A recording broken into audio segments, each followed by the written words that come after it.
If you plan on playing Grand Theft Auto 6 on an Xbox Series X, I have some good news for you. We'll be talking about all of that in this video today and a whole lot more. So this information is coming from a user on Twitter, Elix Venturis. Hopefully I'm pronouncing their name correctly. They're a member of the Rockstar Mag team, and they seem to be an avid Rockstar Games fan and in tune with not only their titles, but the community as well. They put out a thread which was put out in French, so it is being translated. If we have any French speakers in the audience, you can definitely let us know if there's any inconsistencies with Google's Translate in those comments down below. But it started out with this thread. GTA 6 will perform better in the Xbox Series X version. Since its inception, Rage, the proprietary engine of Rockstar Games, has been one of the most capable in the industry. For example, Rockstar managed the feat of running GTA 5 with the PlayStation 3's only 256 megabytes of RAM. That is basically nothing. Now, he goes on to say, Rage was designed around RAM management.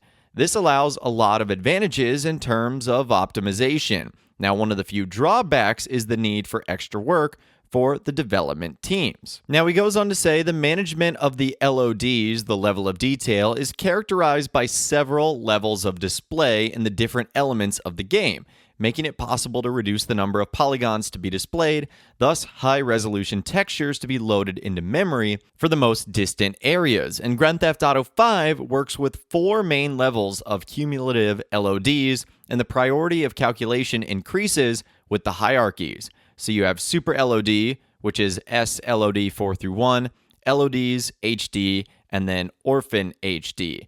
SLOD corresponds to the less detailed versions of the map, thus SLOD 4 corresponds to the unloaded map. And then I'll show you guys some screenshots of what 3 through 1 looks like right here, and you can see these are less detailed versions of Grand Theft Auto 5. We're basically on the highway looking towards the city. You can see the Maze Bank Tower, you can see the Mile High Club building, and these undetailed versions of the game are stored within RAM, which is important. Now, he ends up going on to say this LOD, lower detail for textures and geometries typically used for an area away from the player. HD is maximum detail for textures and geometries used in the area where the player is. And then Orphan HD is the maximum display detail in the area. So you can see we are gradually getting more and more detail on LOD here. You can see more of the logos on the buildings and what the billboards actually look like, as well as some more details in the sky. HD, again, we're starting to fill in more things like the bushes on the ground, the graffiti, the way the road looks, the textures, all that sort of good stuff.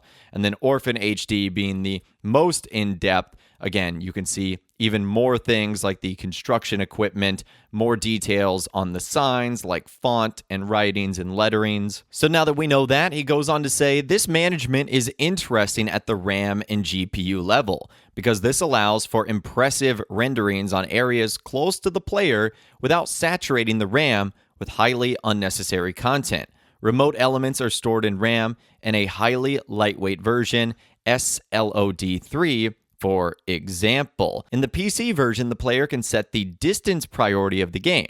The disadvantage is the bottleneck that occurs when the CPU is overloaded, which shows errors in the management of LODs because the CPU does not inform, plus the GPU has adequate priority levels. And then here's kind of an example of this. When playing the Orphan HD level has priority, so it's loaded correctly, the SLODs are still in memory, but for the rest of the map, LOD and HD does not load. And then he posts an example of what that looks like, and you guys can see here that Franklin appears in view, and things that are close by to Franklin appear in view, but the simple things like the street and some faraway buildings are simply just not loading at all, which is an example of what happens when something like that occurs. So moving on, he goes on to say, this problem also exists on the console versions, but it is not the CPU which is saturated, but the RAM.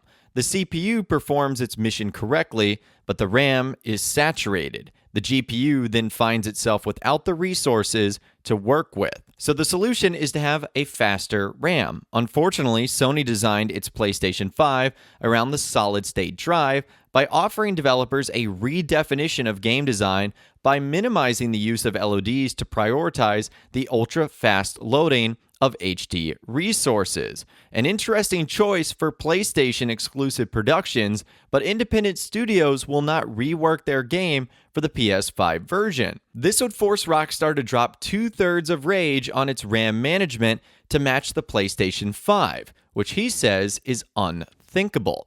On this point, we can therefore deduce that GTA 6 will be more efficient on the Xbox Series X thanks to the 10 gigabytes of GDDR6 at 56 gigabytes against the 16 gigabyte at 448 gigabytes S of the PlayStation 5.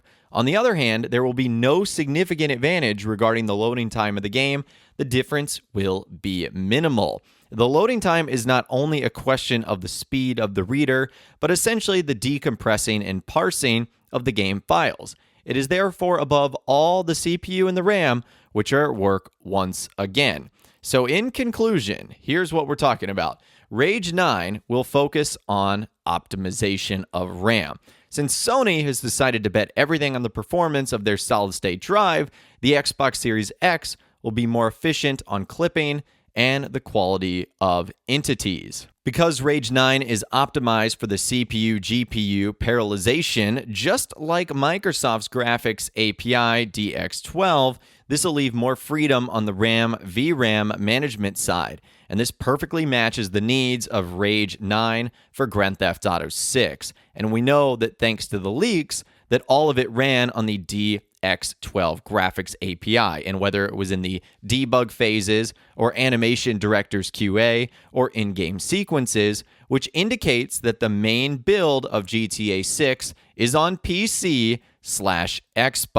As for Vulkan, the graphics API used by Sony, it is GPU-oriented with private RAM VRAM management. So Rockstar Games will not commit to an adaptation of Rage 9 for the PlayStation 5 version. So, all in all, if you're a console performance/graphic purist, the Xbox Series X version will be the one to choose for playing GTA 6. But there still is excellent news for Sony, as the vast majority of console GTA players play with the PlayStation version. So Xbox will win the Best Performance Award and PlayStation will win the Best Seller Award by a long shot. In both cases, Take-Two Interactive, the parent company of Rockstar Games, will be the big winner. Okay, so I know that was a lot of information to break down, but essentially, long story short, based on the way that Microsoft has designed the Xbox Series X and the way that Sony has designed the PlayStation 5, and also the way that Rockstar designed their games, it looks like Grand Theft Auto 6 is going to perform better and just simply overall run a little bit smoother